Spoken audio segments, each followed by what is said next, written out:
and not prolong you any longer, would you please go with me to the book of John, the 4th chapter, and begin with that third verse.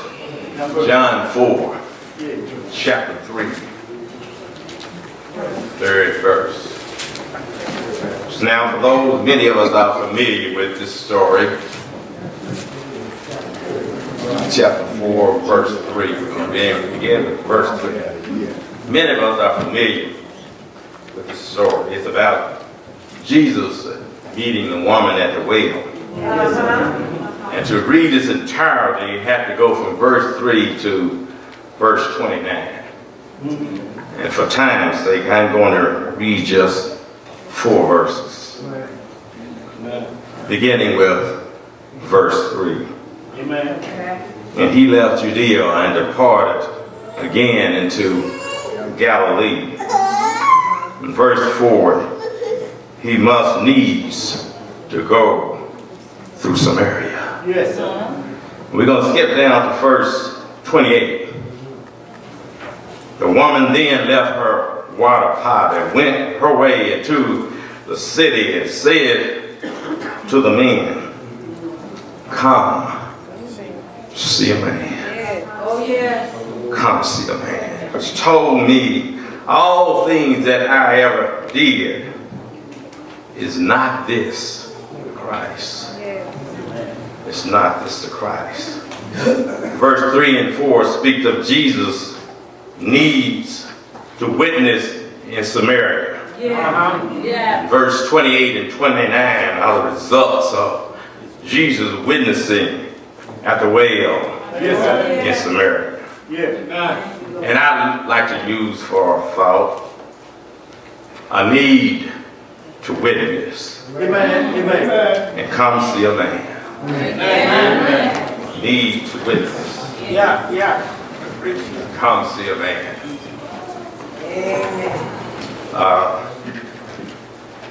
I tell you, Jesus had a need to go to Samaria. He had a 12 o'clock appointment with a Samaritan woman at the well.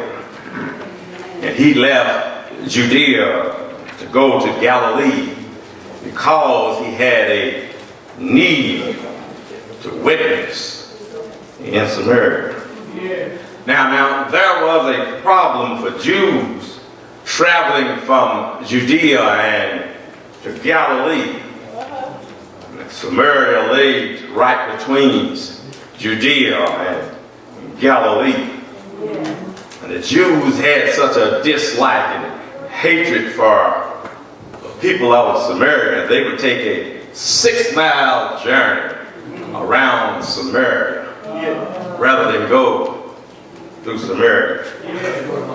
I tell you, they considered Samaritans as not being pure Jews. And let me give you a little insight on why that came about. You know, God had allowed the Syrian nation to capture, conquer Israel, the Jews, because they had become so disobedient. They had began to worship idol gods and all kinds of ungodly sins they began to do against God. And God allowed the Syrian nation to conquer the Israelites. Yes, sir. And the Syrian nation had a habit, once they conquered a nation, they would fill that nation's land with foreigners. So king of Assyria sent foreigners into Samaria. And you know how it is. People get together.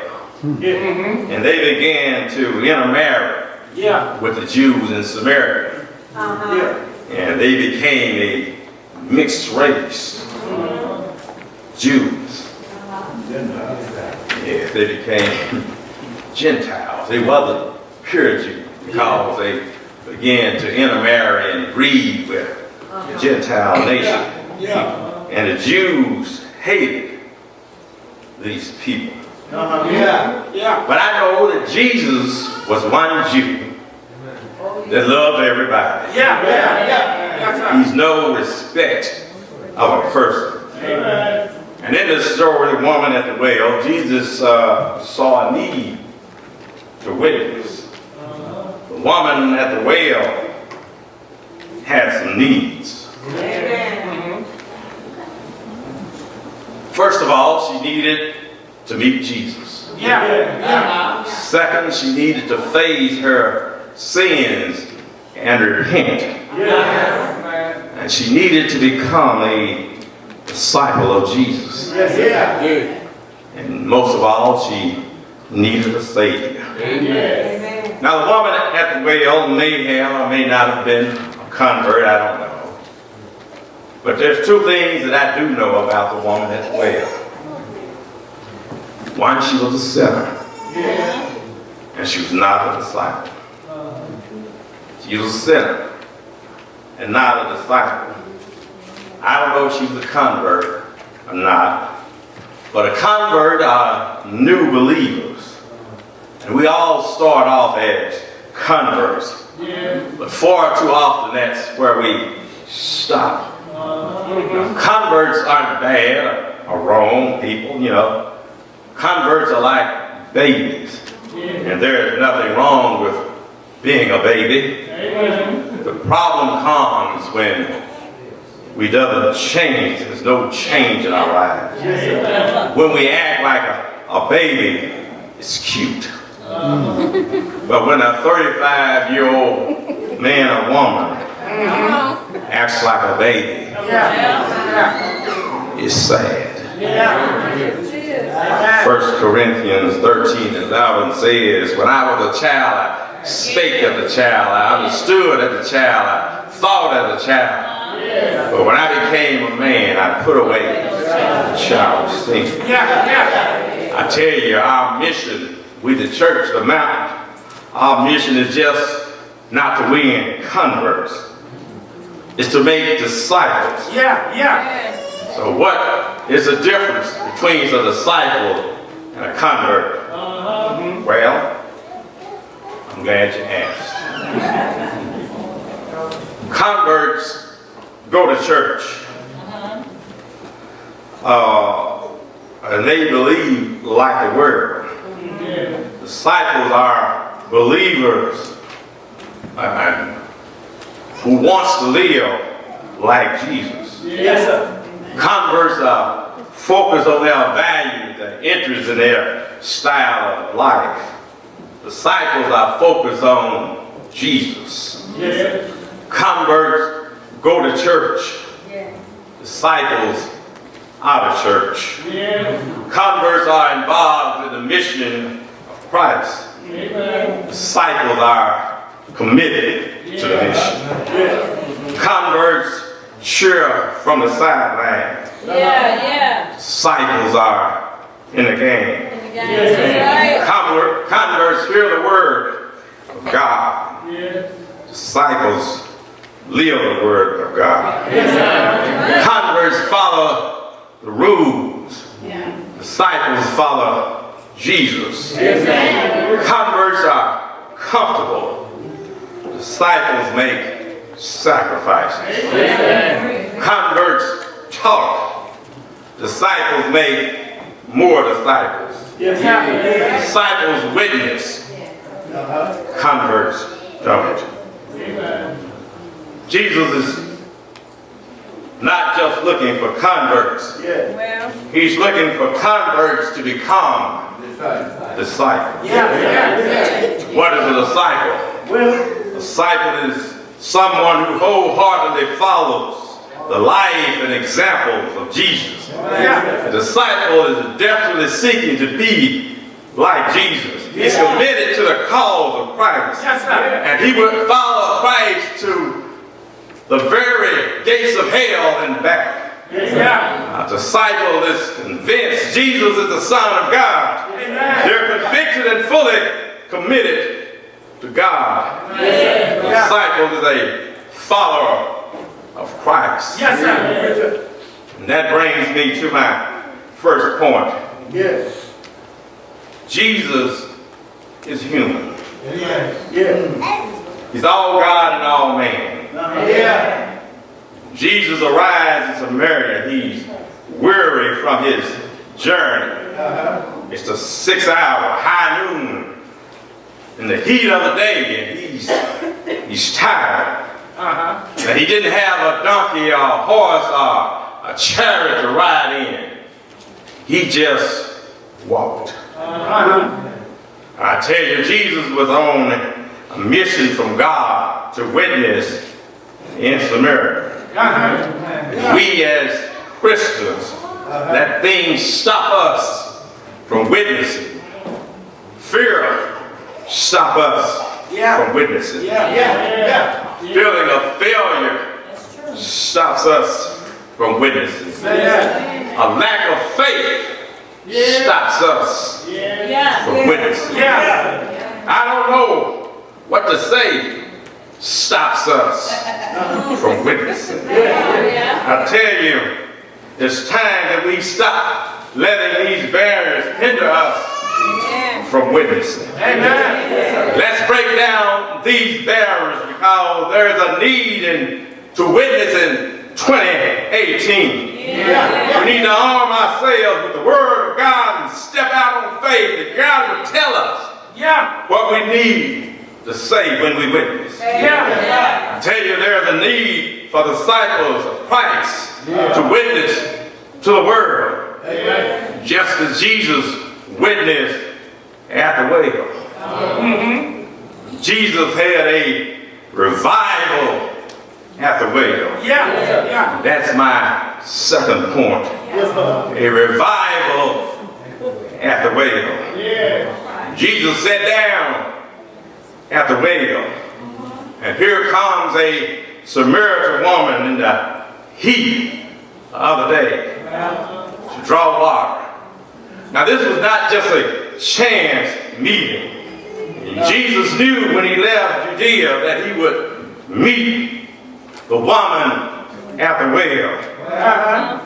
That was a meeting that was predestined by God. And Jesus began the conversation by humbling himself and asking the woman for a drink of water. That's the word. Now that act astonished and surprised the woman. I tell you, Jesus knows how to get our attention. Yes, sir. The woman said, "How is that thou, being a Jew, askest a drink of me, a Samaritan woman?" Jews has no dealing with Samaritans. Yet you ask me for a drink. She knew that the pride of the Jews would endure hardships before they would ask any Samaritan for any help. Yes, sir. I tell you, that was a revival at the well. And Jesus began to preach to her. And Jesus answered and said to her, "If thou knowest the gift of God, and who it is that saith to thee, give me a drink, Yes, sir. thou would have asked of him, and he would have given thee living water." Living water. And Jesus answered and said to her, "Whosoever drinketh of this water shall thirst again. But whosoever drinketh of the water that I shall give unto him shall never thirst. But the water that I shall give him shall be in him a well of spring, a well of water springing up unto everlasting life." I tell you, that living water Jesus was talking about is the Holy Spirit. The Holy Spirit is not the water in the bottom of the well, but it's like living water. The Spirit of grace is as living water. I tell you, Jesus can and will give you the Holy Spirit if you ask him. I tell you, that was a revival at the well. Yeah. The woman asked Jesus, give her that living water, that she would not thirst again. Amen. Samaritan woman was in need of a Savior. How blessed was she that the Son of God came to witness to her personally. Yes, sir. He came, he just preached to a multitude, but now of all the people in Samaria, Jesus made a long journey just to witness to her. Yes, sir. Church is not witness. A church that is not witnessing is a dying church. Amen. Each Sunday morning, Jesus preaches through us, his messenger, the preacher. Yes, sir. Yeah. But we don't always listen to the preacher. He said, we say the church is not growing, and we blame the preacher. I tell you, the church is not growing because the church is not witnessing. And a church that's not witnessing is a dying church. I tell you, the woman at the well, she needed to be witnessed to. And that brings me to my third point. My third point, there was a conversion at the well. Jesus get personal with the woman at the well. He tells her to call her husband, good God Almighty. And she said, I have no husband. And Jesus said, you had 5 husbands, and the one you're with is not your own. Let me tell you, Jesus wants the woman at the well to see her sin, just as he wants each and every one of us to see our sins and repent of our sins. The woman at the well is living an adulterous life because Jesus tells her about her past. She perceived Jesus as being a prophet and not just that poor Jew she first met at the well. Her demeanor and her attitude towards Jesus changed. I tell you, if you have a talk with Jesus long enough, he'll change your life. You'll begin to ask, what must I do to be saved? Anybody had a talk with Jesus? Want him change? Make a change in your life? Just a little talk with Jesus will make everything alright. I tell you, there was a conversion at the well. The woman began to ask Jesus, where should I worship? In this mountain or in Jerusalem? In Jerusalem, Jesus said unto the woman, believe me, the hour cometh when ye shall neither worship in the mountains nor in Jerusalem. Worship the Father. Ye worship, ye know not what ye know. What we worship, salvation is of the Jews. But the hour coming, I tell you, the hour is coming. The hour is coming, and Jesus said, it's now. When the hour comes, when the true worshiper shall worship the God, my Father, my Heavenly Father, in spirit and in truth. Worshipers shall worship him anywhere. You don't have to be in a church to worship God. You don't have to be in a car to worship God. You can fall down on your knees just where you are and say, Father, I stretch my hand to thee. No other help I know. I tell you, the hour has come and it's here right now. You can worship Jesus anywhere. Jesus let the woman know that she can worship him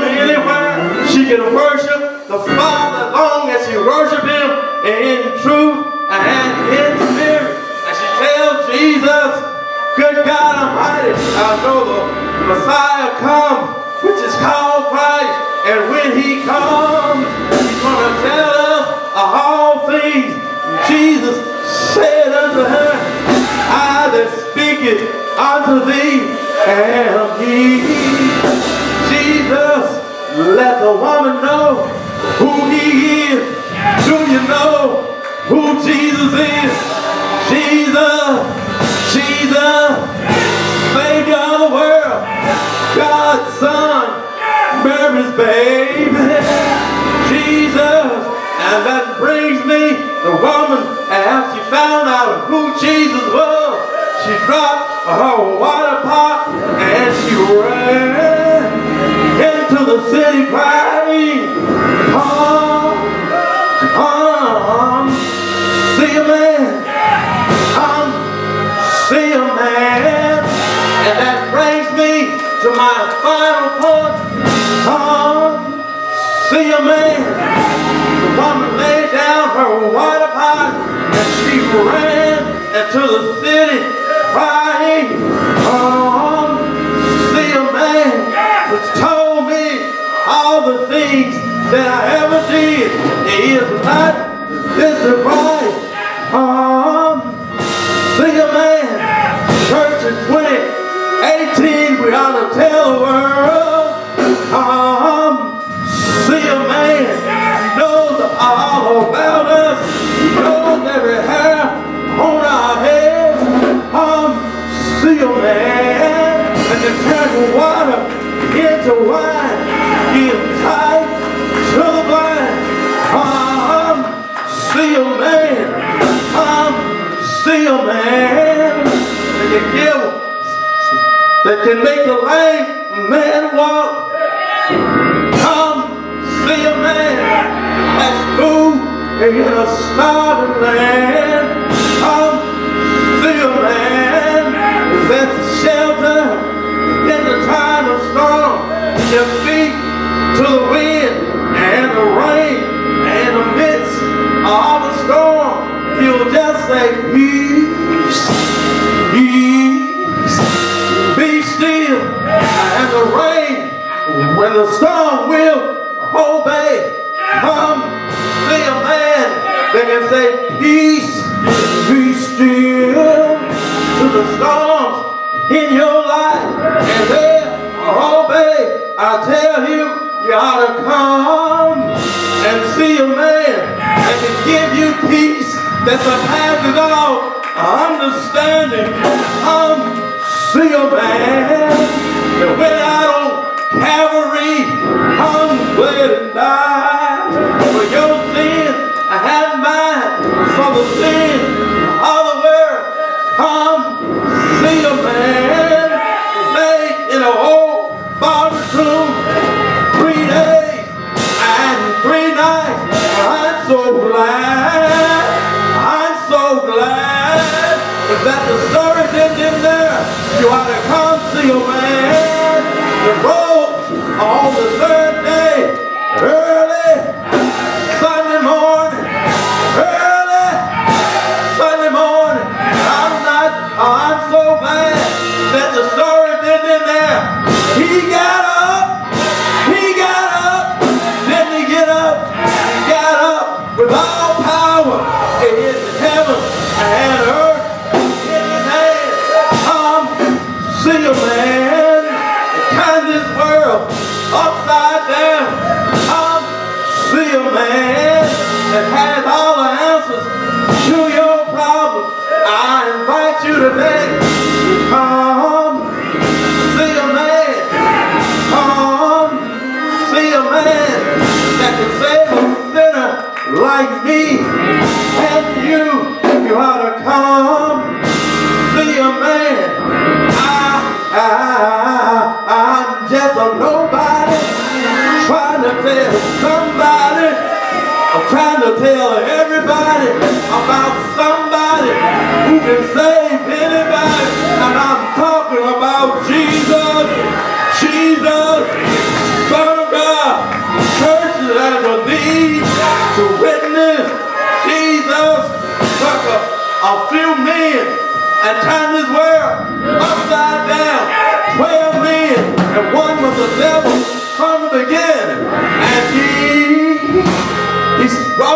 and this gospel is spread all over the world. Just 12 men. If we can get just 5 men, 10 men in the church at the Mount Moriah church, it'll be filled.